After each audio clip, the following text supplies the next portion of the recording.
अस्सलाम वालेकुम फ्रेंड्स, कैसे सब लोग। उम्मीद करती हैं आप बिल्कुल ठीक ठाक होंगे। मैं भी आप लोगों की दुआओं से बिल्कुल ठीक ठाक हूँ। तो वेलकम करती हूँ आप सबका अपने चैनल पे। तो फ्रेंड्स चलिए करते हैं आज के व्लॉग का आगाज़। मैं जल्दी में बाहर आई हूँ, देख के ये काम कर रहे हैं अपना। तो ये देखें, चोरी वीडियो बना रही हूँ। तो ये देखें, ये हम जो है ना हमारी दरख्त उसे निकाल रहे हैं। भाई से जाके दिखाती हूँ, अगर बोलेंगे तो थोड़ी डांट ही पड़ेगी, लेकिन बड़े बेटे को बोल के ना चुप करवा लूँगी इन्हें।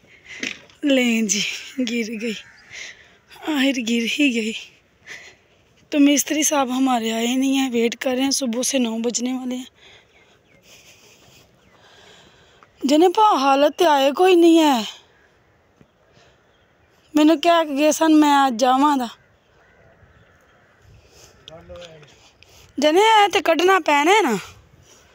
एडा डूंगा तो नहीं, एडा डूंगा तो कोई नहीं है। हना भाई चांद बड़े डूंगे जी, परा नु गए है, लम्मा है, डूंगा नहीं है। किदे दरेक दे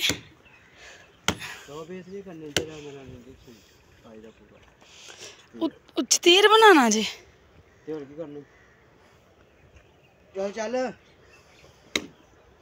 बेचारी सारे ना वड्डी सी, मोटी सी, बेचारी नूं किन्नी चाण डई सी। मेरी की गलती है, मैं ते आख्या उत्थे नहीं आनी है, पर नहीं इत्थे आण डई सी।